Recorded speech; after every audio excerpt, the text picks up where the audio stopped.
Damos inicio a la primera subcompetencia que se relaciona precisamente a la conceptualización de lo que es el delito, sus generalidades y desde luego el análisis que iremos haciendo de sus elementos constitutivos. Por lo cual, primero intentaremos dar una definición de lo que es el delito. Este ha sido definido de diversa manera. Desde el punto de vista semiológico, literal, gramatical, viene del latín delincere, que significa apartarse del buen camino señalado por la ley. Para la conceptualización religiosa, se considera al delito como algo que ofende a la divinidad y como consecuencia será el delito precisamente un pecado y la pena será la penitencia. De igual manera, en la conceptualización desde el punto de vista de la escuela clásica, verán ustedes que señala que el delito es la violación a la ley promulgada por el Estado, que es políticamente dañoso y moralmente imputable.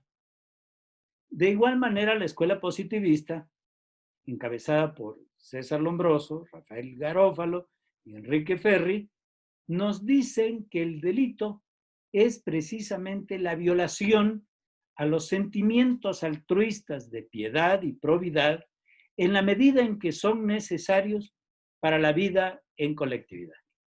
Pero para nosotros todas estas conceptualizaciones, incluyendo aquella que aprendimos hace mucho tiempo, que es toda contravención a la ley penal o que es todo acto o omisión que sancionan las leyes penales, ha quedado totalmente superado. De tal manera que lo que nos interesa fundamentalmente es tener un concepto jurídico sustancial, toda vez que la teoría del delito nos da luces al respecto para el efecto de poder comprender a cabalidad a todos aquellos que infringen la norma penal y que es considerado como delito su actuar. Ante estas circunstancias, nos vamos a dejar a un lado un tanto, quizá, el concepto eminentemente jurídico, que sería aquel que acuñan los códigos penales, porque muchos códigos penales no dan una conceptualización integral, completa, de lo que es el delito. Empezando por aquellos que dicen que es todo acto o omisión que sancionan las leyes penales. De tal manera que nosotros analizaremos desde el punto de vista de la teoría heptatómica del derecho penal para considerar al delito como una conducta típica, antijurídica, imputable, culpable, sometida a condiciones objetivas de punibilidad y punible. Ante estas circunstancias, vamos a dar paso al primer elemento. El primer elemento que es precisamente la conducta. Pero antes de estudiar este primer elemento, tenemos que abordar cuáles son los presupuestos del delito.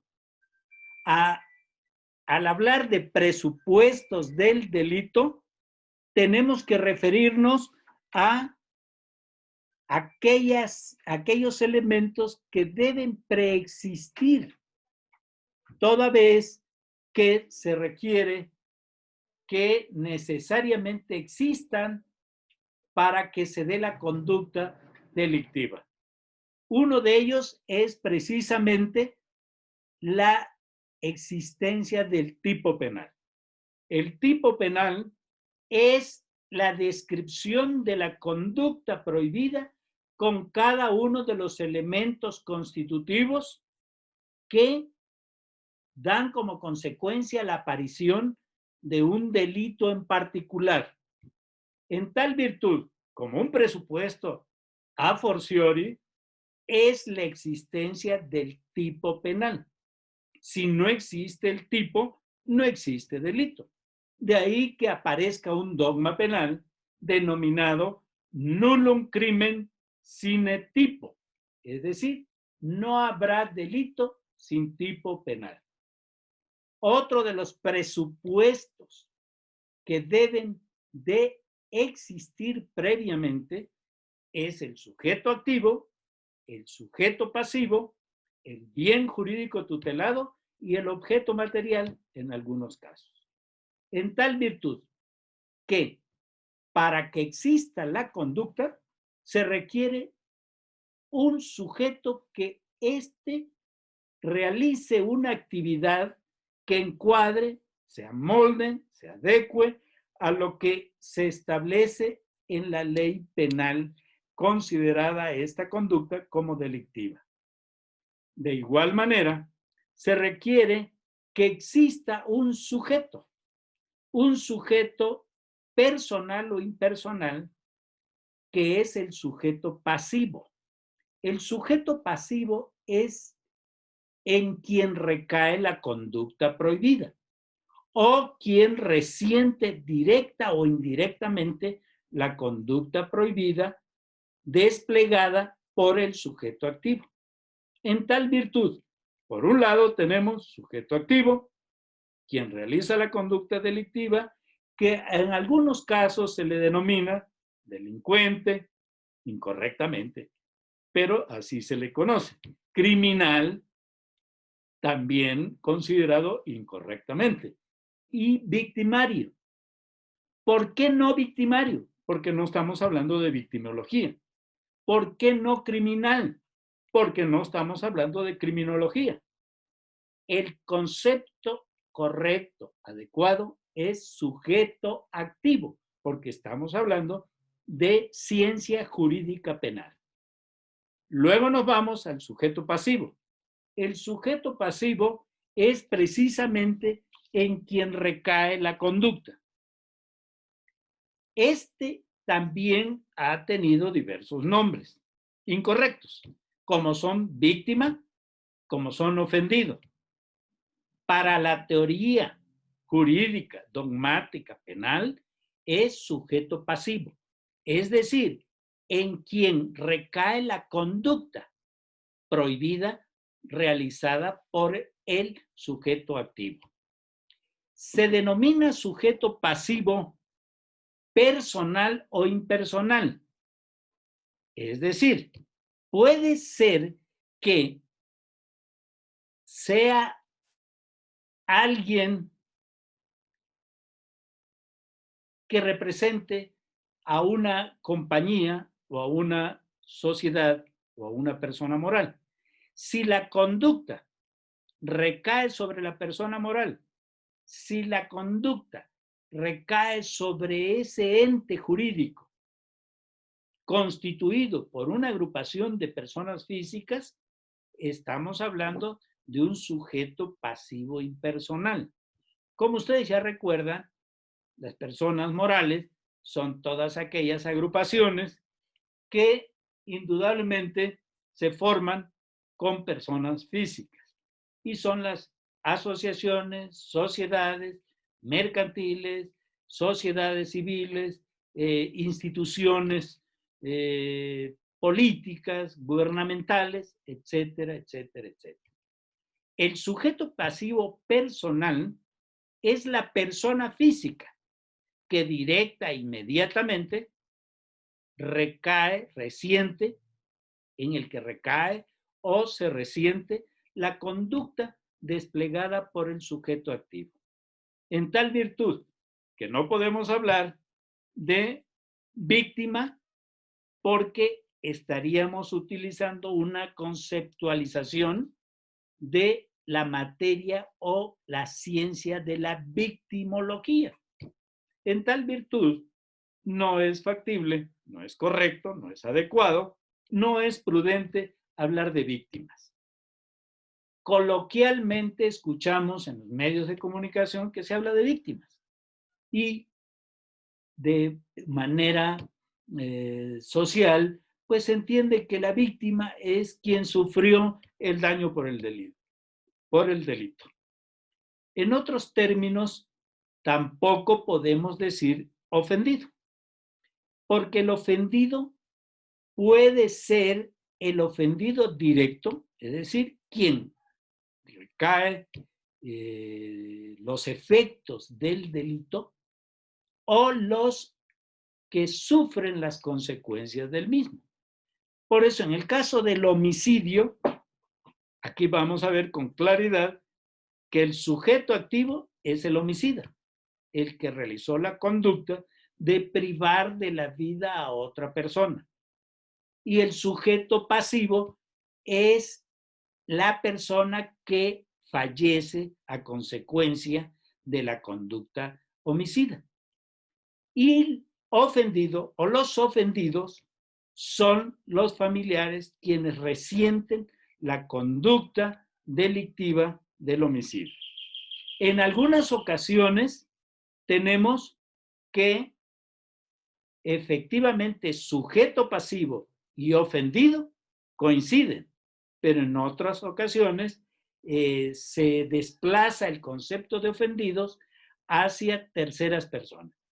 Y aquí estaríamos hablando, por ejemplo, de los delitos que protegen intereses difusos, como en tratándose de delitos en materia ecológica, delitos en materia ambiental, en donde obviamente ante una actividad que tiene como consecuencia deteriorar el medio ambiente, que tiene como consecuencia contaminar el medio, obviamente que no hay un ofendido en particular, sino que es la sociedad, es la población en general quien resiente los daños de esa conducta prohibida. De tal manera que esos serían los ofendidos, la sociedad en general. Dicho lo anterior, vamos a pasar a otros comentarios de otros conceptos que indudablemente ustedes podrán leer con detenimiento en el libro básico, aunque no es el único, que se sugiere para que ustedes lo comprendan, que es el de Derecho Penal, parte general, de Griselda Amuchategui Requena, de la editorial Oxford. O aquel libro, que ya es un clásico de clásicos, que son Lineamientos Elementales de Derecho Penal, de nuestro estimado, queridísimo y apreciado maestro, don Fernando Castellanos Tena, de la editorial Porrúa, que lo han reeditado y como consecuencia lo han actualizado ya sus herederos a efecto de ponerlo a tono con las innovaciones que ha tenido el derecho penal, sobre todo en función al nuevo sistema de derecho penal adversarial. Entre otros conceptos que podremos ir abordando son los objetos del delito. Tenemos el objeto material y el objeto jurídico del delito. El objeto material es precisamente la cosa donde recae la conducta delictiva, la cosa o la persona. Y el objeto jurídico es el bien jurídico tutelado que se ha dañado, que se ha atentado con la conducta delictiva. Voy a poner este comentario adicional para que ustedes puedan percibir, comprender que todas las normas penales, donde se consignan tipos penales, donde se describen delitos, tenemos que recordar que dentro de ellos se protege, se pretende proteger bienes jurídicos muy relevantes para la vida del ser humano, tanto individual como social. Dentro de ellos tenemos la vida, que es el bien superior que tenemos todos, y como consecuencia, los delitos contra la vida y la seguridad personal son muy graves en cuanto a la sanción que se contempla. Luego tenemos los delitos contra la libertad, que sería otro bien jurídico que hay motivo suficiente para resguardarlo, para protegerlo, y como consecuencia, esos son los bienes. Puede ser la vida, puede ser la libertad, puede ser el patrimonio, puede ser la libertad, ¿sí?, psicosexual de las personas, en fin, la libertad incluso de tránsito, la libertad de trabajo y todos esos derechos humanos fundamentales que se encuentran consignados en la Constitución y que son dignos de ser protegidos por el derecho penal. Bien, ahora bien, se van a dar cuenta ustedes en el transcurso de su lectura cómo en muchas ocasiones una conducta que se realiza puede producir varios delitos o varias conductas produce un solo delito. Y entonces tenemos el famoso concurso ideal o concurso material. El concurso ideal consiste en que una conducta produce diversos delitos y aparecen simultáneamente. Por ejemplo, una persona que priva de la vida a otra y lo realiza con un arma prohibida, tenemos varios delitos: portación de arma prohibida, disparo de arma de fuego, tenemos el delito de lesiones, seguramente pues dañó su ropa al sujeto pasivo, tenemos delito de daños, tenemos delito de lesiones, obviamente, y delito de homicidio. En este caso, como es un concurso ideal, se va al delito de mayor gravedad y los pequeños otros delitos quedan subsumidos en su aplicación para la sanción correspondiente, pudiéndose agravar si existen algunos otros delitos, obviamente, hasta la mitad de la sanción de cada uno de ellos y sin pasar del término máximo que establece el Código Penal, tanto el Código Penal Federal como el Código de la Ciudad de México o el Código Penal de Chiapas. En el Código Penal de Chiapas, obviamente, tenemos contemplada la pena de prisión hasta 110 años. Entonces, no se dejen ustedes confundir cuando algunos periodistas o algunos comunicadores dicen, fue condenado a 500 años. Para empezar, eso es ilógico. Eso no es posible. Sino simplemente el Código Penal de Chiapas, que tiene contemplado 110 años como pena máxima de prisión, obviamente nadie va a vivir ese número de años. No solo no va a vivir ese número de años, sino que la imputabilidad penal que se alcanza a los 18 años, obviamente con 110 años tendría que salir de 128. Entonces, eso es una cosa que simplemente no se puede aceptar ni racional, ni jurídica, ni humanitariamente. Ante estas circunstancias, es un poco más sensato el Código Penal Federal, que establece como punibilidad máxima de prisión 60 años, y el Código Penal de la Ciudad de México. El concurso real son cuando se realizan varias acciones, varios delitos, varios resultados. Por ejemplo, alguien quiere asaltar un banco, se roba un vehículo, al entrar al banco lastima al guardia, rompen el cristal donde despacha la cajera, al salir conduciendo el vehículo pasan a atropellar a otra persona. Hay diversos delitos. En estos casos hay un concurso real porque son muchas acciones, muchos resultados.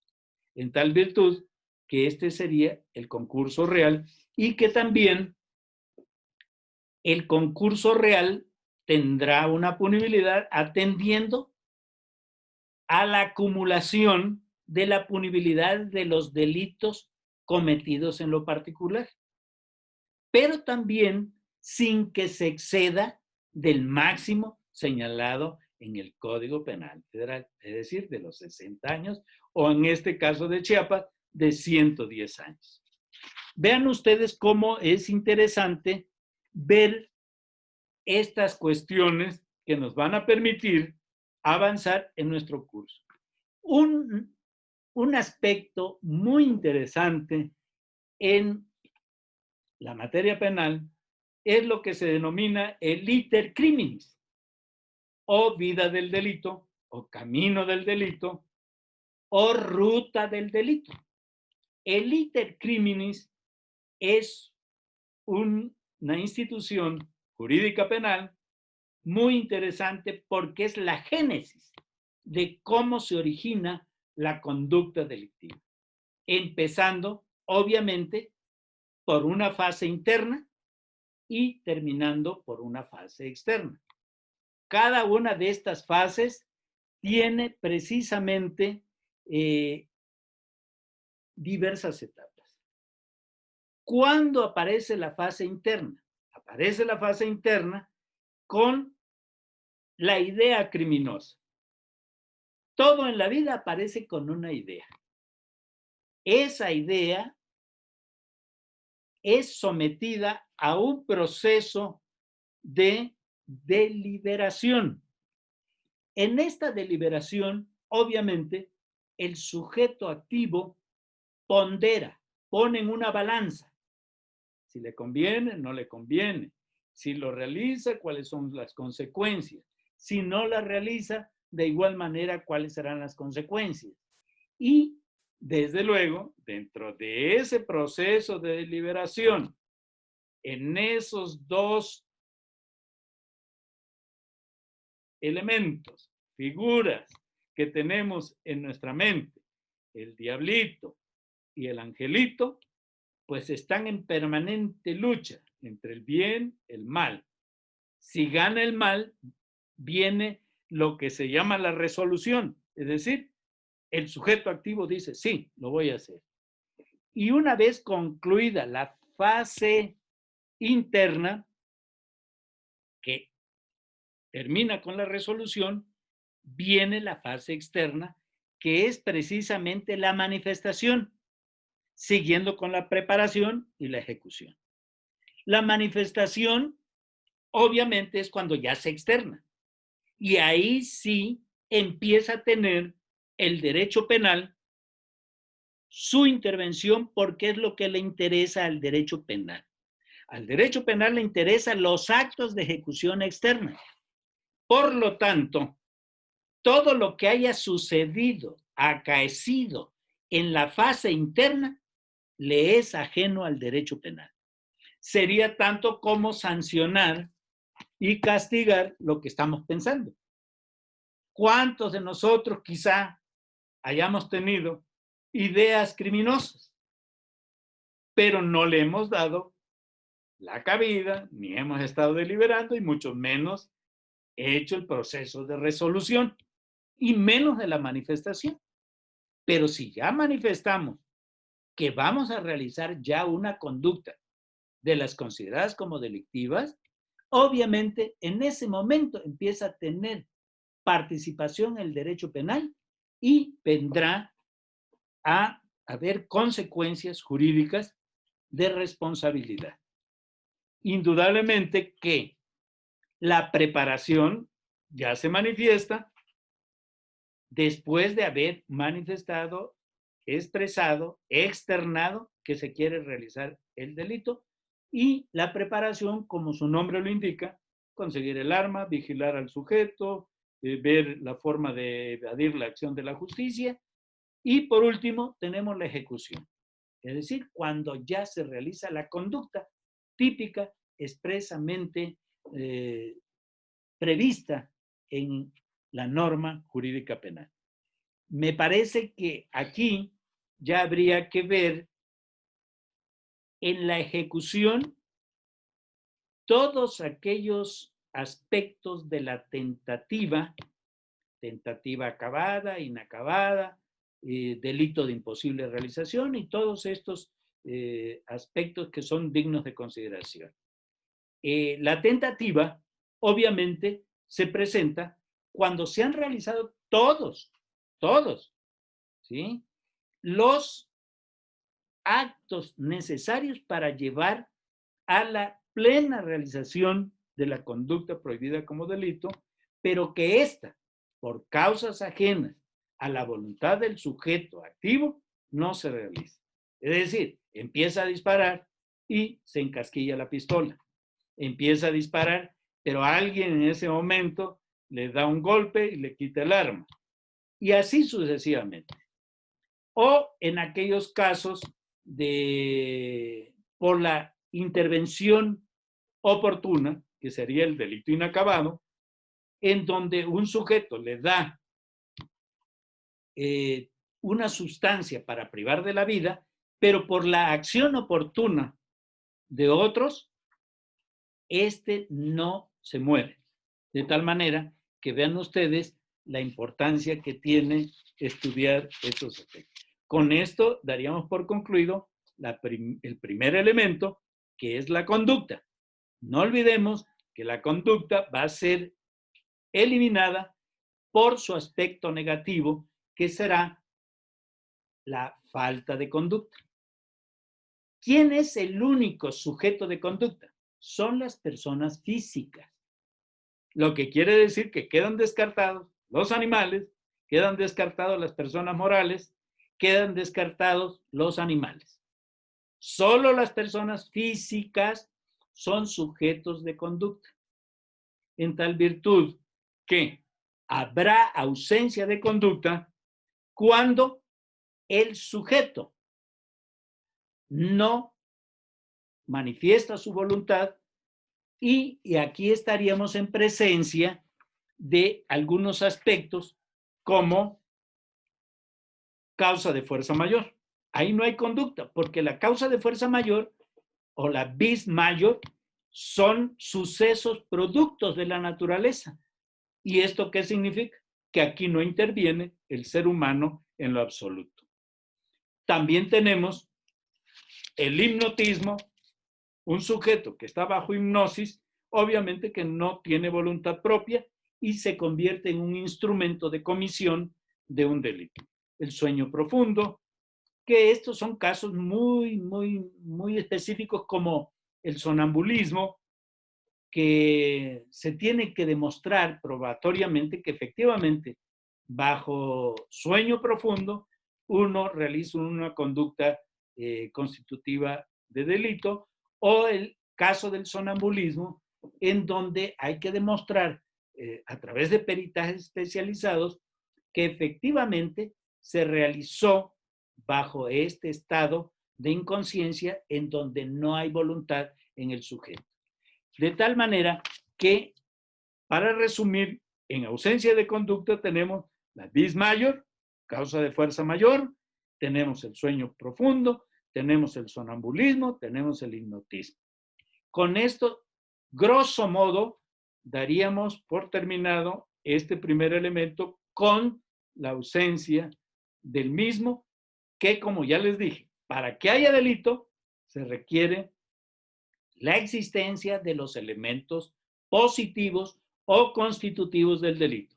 La conducta es un elemento fundamental del delito, básico, primordial. Si no hay conducta, obviamente no hay delito. Y eso es interesante conocer cuando, por algunos factores, se exime de la existencia de la conducta. Con esto daríamos por concluido esta primera parte. Muchas gracias.